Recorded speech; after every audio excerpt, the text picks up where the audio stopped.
Thank you for staying with us. This is Good Morning Kenya. My name is Vivian Degwa, and we get into our next conversation that I had mentioned earlier on our intro, and that is the International Day for Biosphere Reserves.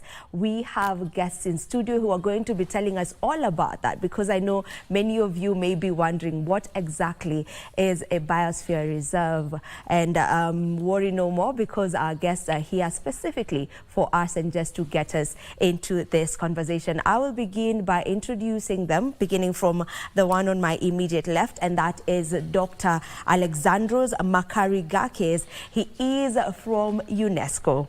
And then right next to him is Dr. James Njogu. Dr. James Njogu is the Acting Secretary General, Kenya National Commission for UNESCO, and immediately after him we have Dr. Boniface Wekesa Wanyama. Dr. Wanyama is the Chair, National Man and Biosphere Committee. Welcome to the program, gentlemen. Thank you. Thank you, Vivian. If I may begin with you, Dr. Alex, just paint that picture for us. When we talk about a biosphere reserve, it seems like quite a new word to many people. What are we talking about?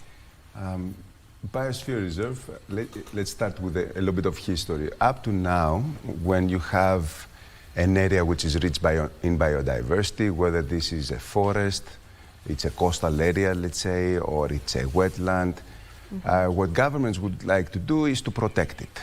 So they would make a protected area, right, a park. So UNESCO, more than 4 decades ago, realized that the approach of having just a park did not work with the local communities, right? It was more of an approach of look but don't touch. And this does not really work in reality. So we came up with the concept of Biosphere Reserve that serves practically 3 purposes.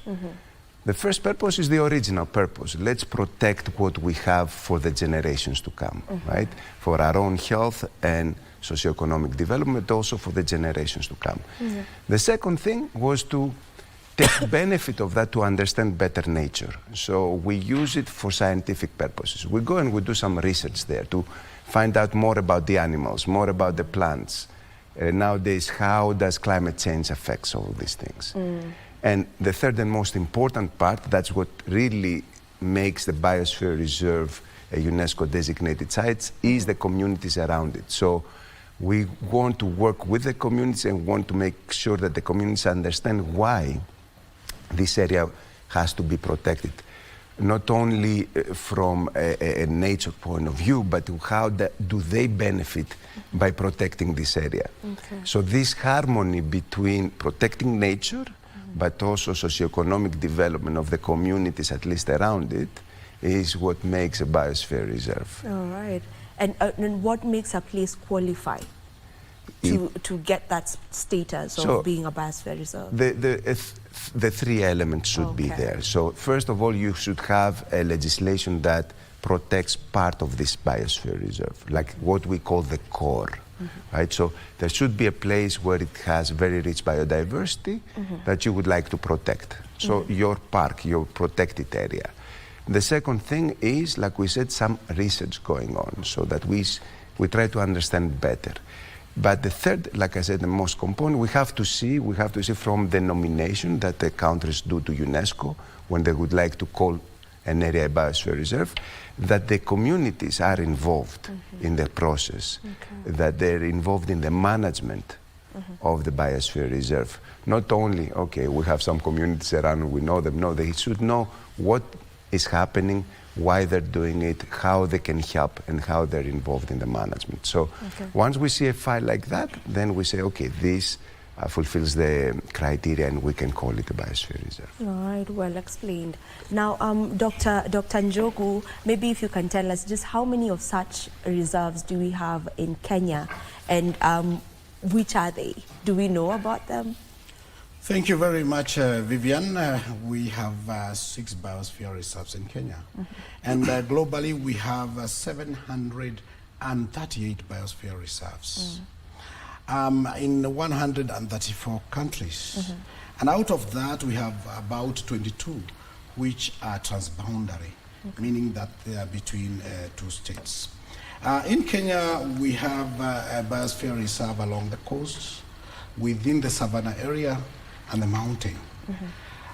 Those that are in the coastal area include the Kiunga Biosphere Reserve towards the north coast, which forms part of the Lamu archipelago.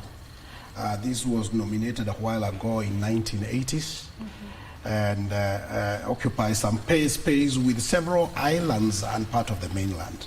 The other coastal biosphere reserve is Malindi Watamu Biosphere Reserve, which was created in 1979. And the park itself is among the first national parks in Kenya as a marine park, which was created in 1968. Later in the year 2019, we extended to include Arabuko Sakoke Forest, and therefore the title changes to Malindi Watamu Arabuko Sakoke Biosphere Reserve. Those are the two in marine areas. Then we come to the savannah, we have the Amboseli Biosphere Reserve. This is basically within the savannah, this lowland, of course, with a very rich biodiversity. In particular, Amboseli is known for elephant, is known for the grazers, the zebras, and diverse biodiversity, including the marshes, the dryland, the shrubs, and so on. Then we come to the others, which are basically a mountain or hills. This is Mount Kenya Biosphere Reserve. This was again designated in 1978 and basically covers the whole mountain, which is very critical in terms of conservation of biodiversity with endemic species. It's a water tower and a lot of cultural activities over there. We have the other one, which is Mount Kural. Mount Kural is to the east of Lake Turkana. And basically it forms a water tower for the small towns around there. And this is also very unique because it is in the dry land, actually within the Chalbi Desert. But because it's a hill, on top of it we have very lush forest, and it forms one of the best water tower, the cleanest water in Loyengalani. If people have been to the Loyengalani, that is Mount Kural. Then we have Mount Elgon Biosphere Reserve. On Mount Elgon we have two biosphere reserves. One is in Uganda, and it is of course contiguous with the Kenyan side.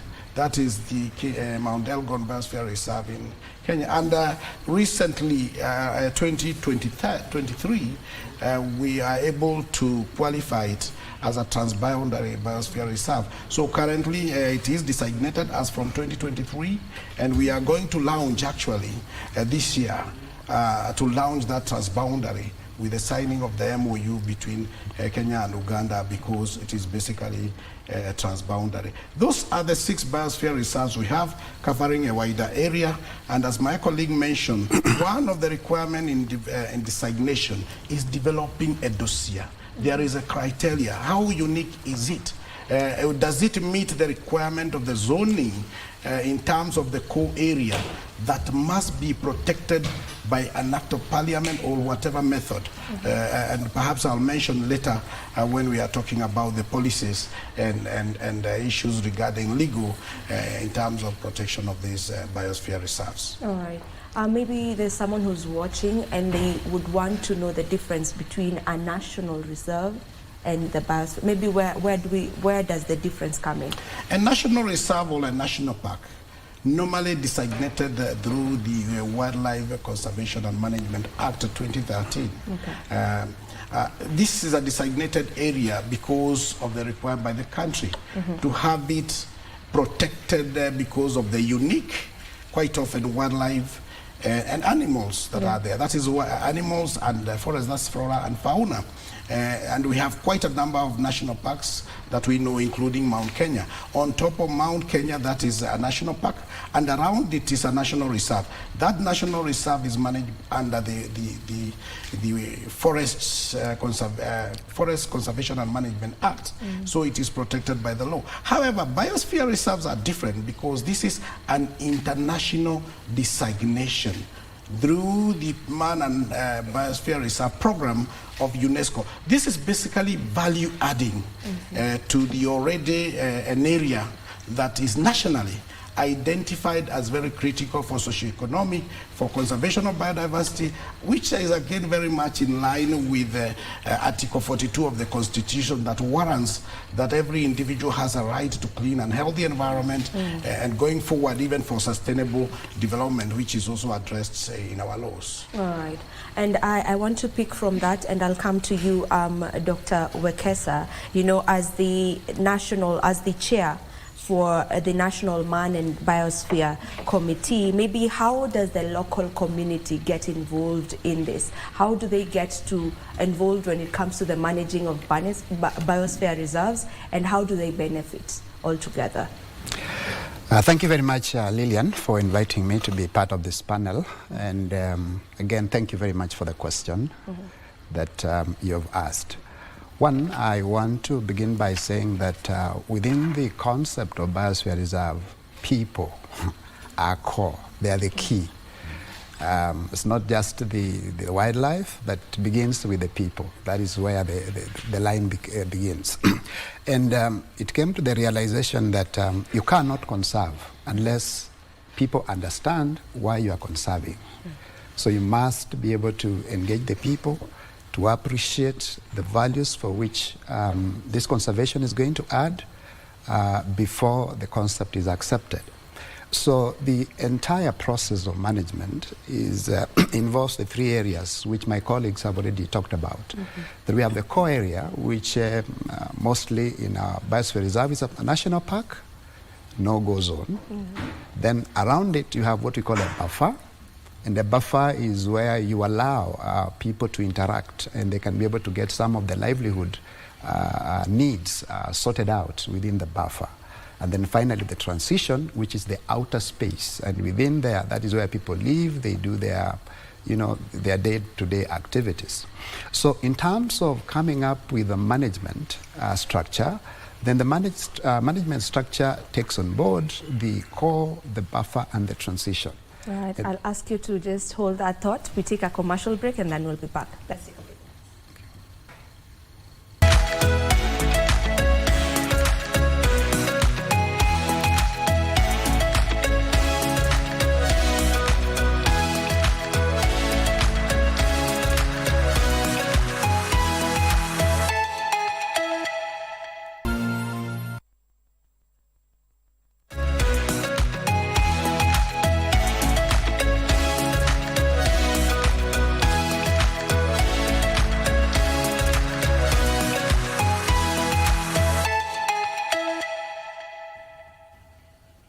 And we are back. Thank you for staying with us. Before we took that break, Dr. Wekesa, you were just explaining to us how you get to involve the communities in this biosphere reserves and the importance of having them be part of it as well. Yes, I said the community are core in terms of management, and therefore when you are constituting a management structure, then you bring on board the government people, the NGOs, the CBOs, and the community representatives. So they are part and parcel of the management structure. The reason why we do that is that they are the people who are going to support the conservation initiatives of the core area. And unless they are put there, then it is difficult for them to be able to push that agenda forward. Then having said that, then you'll find that in terms of getting the management on board, it is highly participatory. People participate in electing who should be able to be part of it and who should not be able to be part of it. Then having done that, then the communities organize themselves either through the CBOs, where now targeted funding by donor agencies, by international NGOs, they bring money to begin to start projects within the buffer as well as the transition zone, and those projects are geared towards conservation. I want to give an example, like one of the biosphere reserves that my colleague mentioned, which is Mount Kulal. It is purely managed by the community. Unlike the other 6 which he did, this one, when you look at the core area, it is the elders. They have what a team called Wazee wa Mazingira. And the Wazee Mazingira are the ones that push that agenda of conserving Mount Kulal, particularly the core particularly the core area. Then, of course, there are the benefits that the communities drive from that. The communities provide services. For example, when we go to the marine area, you want to go to a marine park, then you must hire the boats. The boats are not managed by Kenya Wildlife Service, but the boats are managed by the communities. They also provide tour guides. They also provide market. They benefit by getting market of the products from the people who visit the area as well. All right. Yeah, so there are quite a lot of benefits that are associated by being part of this biosphere reserve. Okay. To you, Dr. Alex, as a scientist, how do you combine the scientific knowledge and the indigenous knowledge when it comes to managing biosphere reserves, specifically in Kenya? Okay. First of all, let's think about what is indigenous knowledge, right? So both indigenous knowledge and scientific knowledge rely on observation. So indigenous knowledge is practically knowledge that has been passed from generation to generation through observations, right, of the indigenous communities, of how their animals, the plants behave, how the weather patterns evolve, how to manage their land. So when it comes to the combination of the two, right, first we try to bring in scientific tools, so your scientific knowledge, into the indigenous communities and help them with their practices. And vice versa, we try to get their knowledge to enrich our understanding. So I will give you a couple of examples. The communities know better the animal behavior, let's say. By gaining that knowledge, then we can make better restoration of the habitat and we can protect the area better, right? We can bring in analytical tools or environmental monitoring afterwards to ensure that everything go well. So we take this knowledge, first of all, we have to record it and register it for other generations to have it too, but then we benefit from the management perspective. Vice versa. As our colleague said before, there is a transition zone in biosphere, reserves where people can have their activities. So if they want to farm something, agriculture, right, they use their own seeds and they know when to farm. But with climate change, now things have shifted and they cannot keep up with the understanding of when to now put their seedlings. We can use scientific tools like big data, analytics, etc., so that we can monitor better the properties of the soil using remote sensing, satellite information, and then we can tell them when is actually a better time to start with the planting. And this way to help them out. And this is how we're trying to combine the two. We benefit from their knowledge to do a better management of the site, and we help them with their development also with our tools. Okay, all right. Now, Dr. Njogu, when it comes to the biosphere reserves, what policies and regulations are put in place in the management of them, and how do you also ensure that they get to be implemented? Thank you, Vivian. As mentioned earlier, is that biosphere reserves have the 3 zones. There is the core zone, there is the buffer zone, and there is the transition. So in that context, we have quite a number of laws and policies that apply. Again, biosphere reserves are about people-oriented. The core area being either a national park or a national reserve, it is either managed by all under Kenya Wildlife Service or Kenya Forest Service through an act of parliament that created these institutions, that is the Wildlife Conservation and Management Act for Wildlife and Forest Conservation and Management Act 2016 for the forestry. And there are policies related to those acts that then guide how these protected areas must be managed. And of course, most of these are touristic areas, especially under the wildlife.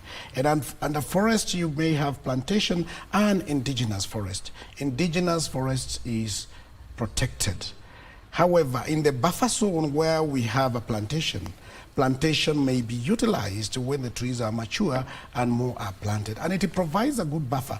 The word buffer is basically to protect what is core. In fact, this concept of Biosphere Reserve is really the epitome or the classical example of what conservation should be, because it's people friendly, it is environmental friendly. We have quite a number and numerous policies, and including guidelines from UNESCO. We have clear guidelines, and every now and then we have a council, an international council on Biosphere Reserve that meets in making decision in designating places as Biosphere Reserve, and also guiding. And we do periodically provide reports. Actually, these reports are called periodical report. The process of nomination is rigorous. We must prove that there exists a legal system or even a policy framework that guides in protection and utilization. And for us as a country, we are rich in terms of the legal system and even policies that really assist in management of this, all the way from the Constitution, where when we talk that everyone is entitled to clean and healthy environment, which is Article 42, Article 64, that states about sustainable utilization. And again, these biosphere reserves are also examples of sustainable utilization, because you are able to put various utility for the Biosphere Reserve where the core is protected and provide the services, environmental services, that as a human we need. And they are quite numerous, if I may state them. All right. There are challenges in every areas of life. So maybe what are some of the challenges that are faced by these reserves today? Dr. Wekesa. Thank you very much. Yeah, today I must say that one of the biggest challenges that we have now relates to climate change. All of us in one way or another, wherever we are, I'm sure we have experienced things like climate change. Life is not the same way it was before. Seasonalities, very frequent changes, moving from one extreme to another. So those are some of the effects of climate change. But in the Biosphere Reserve, we have much more than that. Remember, we have a park and then we have people. Obviously, issues of human-wildlife conflicts do arise more often than not. But because of the kind of capacity that we do and try to educate the communities on the values of conserving these resources, then they become more friendly. And therefore, you will not see them getting a spear and killing an elephant or a lion and so on. They would rather report such matters to the people. Of course, issues of resources, again, is a big challenge because the communities want, like today, they want money now in their pockets. And we know the benefits of conservation don't come like now, they take time to be realized. So you must invest fast, and it takes quite a bit of time before you are able to harness. Another challenge, of course, is resource sharing mechanism. Of course, there is always the tendency that people want to find out how much are the parks making and how much of that can we get as our share of the communities, because we are assisting in the conservation of this wildlife from those places. So you find that again, that opens up a lot of challenges and so on and so forth.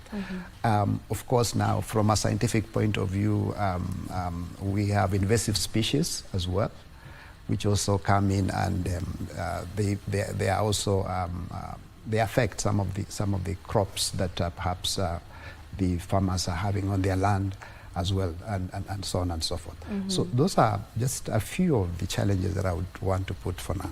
There are many. All right, and still on you, Dr. Wekesa, when this land has been identified, when these areas get to be identified and get to be designated as biosphere reserves, how do you go about protecting people's land rights? Probably as the government. I don't know if Dr. Njogu would love to take that, or you can take that and then he can add on to it.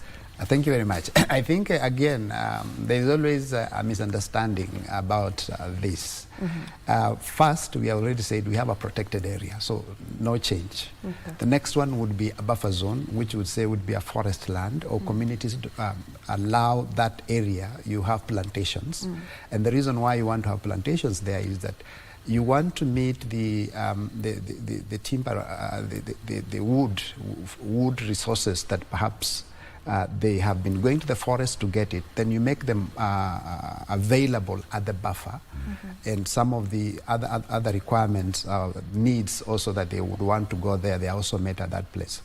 But when it comes to the designation of a biosphere reserve, and I said we involve the people, okay? They are at the center of it. In fact, people are at the nomination, they are the implementation, they are even at the periodic review, which is a kind of a monitoring mechanism.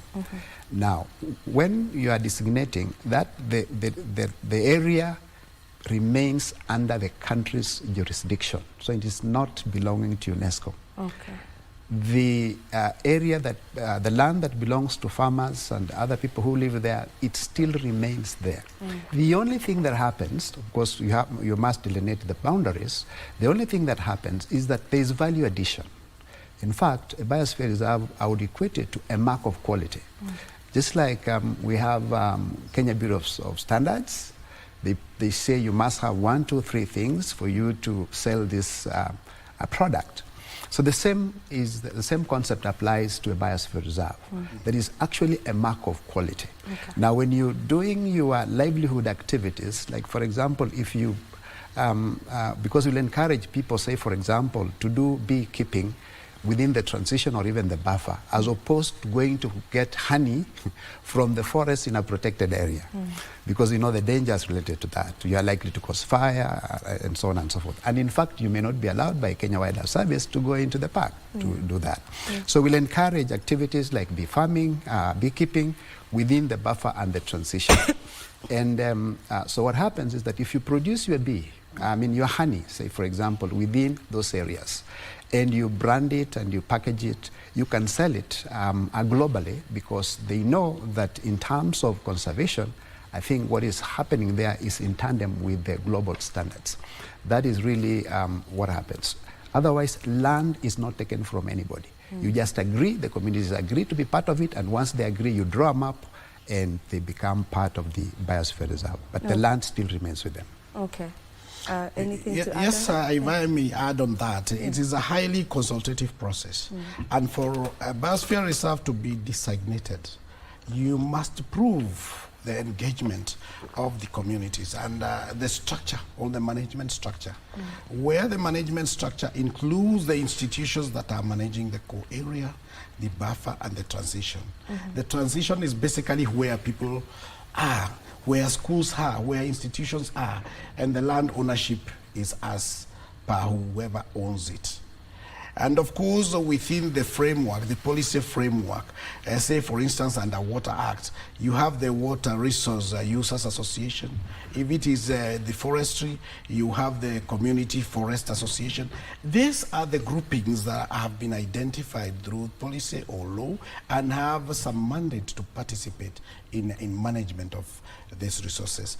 So ensuring the water is properly used and so forth, the rivers and the forest in terms of utility, including farming like the honey, which is branded as Biosphere, say Amboseli Biosphere Reserve honey. That can easily be marketed to countries that want biologically produced products. Including ecotourism. This brand is very important where there are tourists who just want to come to a biosphere reserve because they are environmentally concerned. So in terms of land, we really have to ensure that this is working far much better. If it is Amboseli, you know the different land arrangement system where you have the ranches. Of course, the ranges are subdivided into individual parcels, but again, that provides a very wonderful buffer of Amboseli and ensuring that it is protected. So indeed, it is really value value adding. Value addition. Value addition. All right. So to you, Dr. Alex, Dr. Wekesa mentioned that one of the challenges that these areas face obviously is climate change. So maybe how can the biosphere reserves get to adapt to the changing environmental ways, you know, just the changing, the way the environment keeps changing over time? How can they adapt? Okay, we have to understand that actually we are monitoring. One of the things that we're doing is we're using these biosphere reserves across the world. As Dr. James was saying earlier, we have biosphere reserves in 134 countries. So we're taking that benefit of having pristine areas of very high, rich biodiversity to monitor actually the effects of climate change on our planet. So we are using them to better understand the whole system. That's the first thing. So for the biodiversity, by doing some environmental monitoring and looking at certain parameters, we try to understand the changes and how they happened and what do they cause in the ecosystem. But at the same time, as we were saying, the people are extremely important in the concept of biosphere reserve. It's not just a protected area, because if it was just a protected area, it would be called a park. So that's when we come in to change things afterwards and to try to work with the communities so that they can better adapt to enhance their resilience to climate change. And it was what I was telling you before, that we try to help them with scientific tools, right? So what truly the climate change affects, how do they truly change their lives?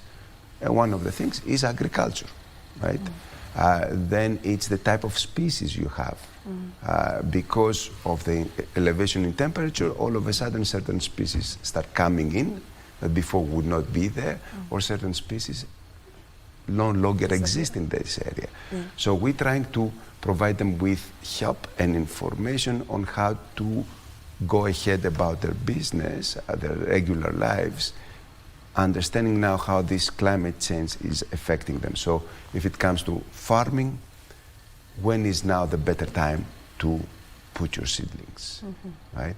If it comes to the different species, as Dr. Boniface was saying earlier, you have invasive species that are coming up all of a sudden that can be using more of your water or can be causing other harmful male effects. How to identify and remove them and use them for other purposes.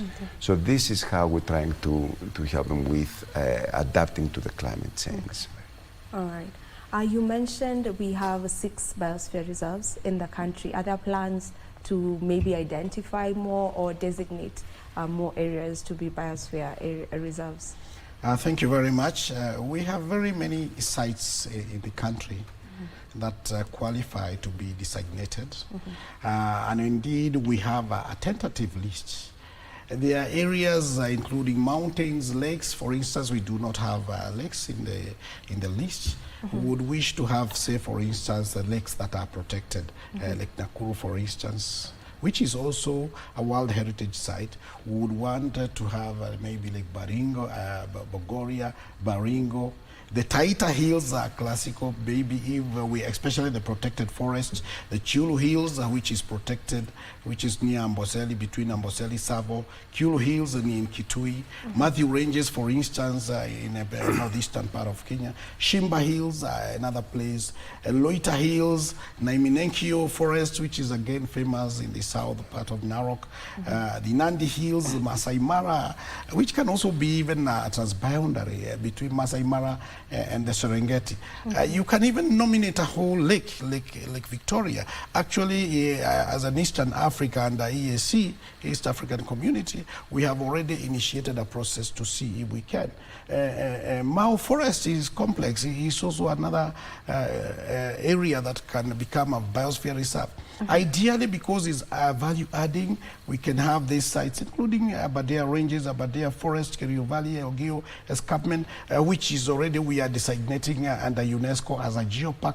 These designations are the value they add. The protection of the ecosystem and ensuring that we continuously, as a country, continue to reap the benefit of the environment and ensuring this goes beyond our generation to future generations. So we have quite a number that we would wish to designate. But it's a long process. It involves funding. We need money to do the process and present it to the International Council for it to be approved. It is actually a contestation. You can imagine globally having 738. We really compete to have them in the list. You may present your dossier and it might not go through for whatever reason. So we must meet the criteria to make sure. Allow me also to add that in terms of climate change, one of the reasons why we extended Mount Kenya to include the Lewa Conservancy as a biosphere reserve is because of that resilience. Climate change and the elephants and various animals are moving from the mountain to the lowland. And it has been established. The good thing also, Mount Kenya is also a World Heritage Site. And it has been established that elephants move from the mountain to the lowland and they keep moving. There is even the first ever bridge across the road where animals pass, and we have night cameras, the night vision camera that can even detect wildlife to see that they are moving. That allows climate resilience. When there is no enough forage or food for the animal, let me use the word food, but we call it forage. If there isn't enough in mountain, the elephants are able to go down there and up depending on the season. Yes, and that is very useful for climate change. All right. Okay, as we almost come to a conclusion of this conversation, maybe Dr. Wakesa, are there enough, or do we have programs, educational programs in schools or for the local community to just get to know more about these reserves, and maybe what are we doing to create awareness on them? Thank you very much again for that question. I, as the chair of the MAB National Committee, part of what we do is to do capacity building. So that's our work. So we train stakeholders on emerging issues, and of course just trying to create awareness for that. We have also put in place MAB Youth. Okay, we realize that we need these very vibrant, energetic young people. So we have established forums at each of the 6 biosphere reserves. We have a MAB Youth Forum. And we have built the capacity of this of these young people, and we continue to do so. And we are now using them to reach to as many people as they can within their jurisdiction. So yes, the programs are there, and we have structured a way of doing some of these trainings. All right. Thank you. Okay, now let's finish off with Dr. Alex. Kindly tell us, we know that the celebrations are almost here. That is the International Day for Biosphere Reserves, and that's actually why we had the interview today. So it's celebrated every 3rd of November. When will the celebrations be happening on that same day? Where will they be happening? And maybe you can take us through some of the activities that you plan on taking place on that day. Yes, so as you correctly said, the International Day is actually celebrated on the 3rd of November every year. This year, because the 3rd falls on a Sunday, we will move the celebration in Kenya at least on the 4th of November. So we're organizing celebrations at Naromoru in mountain Kenya. Celebrations will start at 10. And we're expecting, to have some cultural activities. We're expecting to have, of course, some speeches celebrating the day and why we're celebrating this day. And then some tree planting activities too for the restoration of the forest. Okay. So, yeah. Everyone is welcome? More than welcome. We hope that we have a lot of people to start raising the awareness about biosphere reserves. Okay. I'll take your parting shots in the fewest of words. Yes, thank you very much, Vivian. My parting shot is that let us celebrate the biosphere reserves. They are very critical in the conservation of biodiversity, climate change, learning, and our socioeconomic situation, improving them. So this is very key, and thank you very much to Good Morning Kenya for this opportunity to inform the people about the biosphere reserve. Thank you very much. Thank you. Dr. Wekesa. Thank you very much again. I just want to tell the communities that these are proven tools, and we would want as many people to get involved, and particularly those that are living around the biosphere reserves. There are a lot of benefits. They stand to benefit as a result of being members of the respective biosphere reserves within their jurisdiction. Thank you. All right, Dr. Alex, your parting shots. Just come and celebrate with us, get aware about this and get involved. Biosphere reserves are a combination of socioeconomic development and nature protection. So the concept is needed more than ever, especially because of climate change. So let's get into it, let's say, expand it, celebrate it, but also participate in it. Okay. You're more than welcome on Monday. All right. Thank you so much, Dr. Alex, Dr. Njogu, and Dr. Wekesa for joining us for this particular conversation. I am sure that we have gotten to learn a thing or two from it. Our topic of conversation was on biosphere reserves as we get to commemorate, or to get to the day of commemorating the International Day for Biosphere Reserves. My name is Vivian Degwa. Thank you so much for staying with us. Until tomorrow, God willing, do enjoy the rest of the film.